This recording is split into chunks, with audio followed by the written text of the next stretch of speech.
किसी के दिल में अपनी मोहब्बत पैदा करनी हो तो ये इंशाल्लाह वजीफा पढ़िए, इंशाल्लाह कमाल देगा।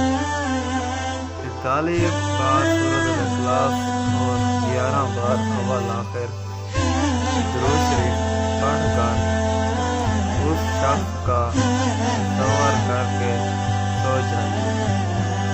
फिर जिस मकसद के लिए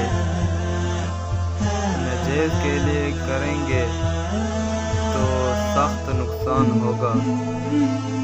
मुसलसल 41 दिन ये अमल करना है, फिर इंशाल्लाह कमाल देखिए।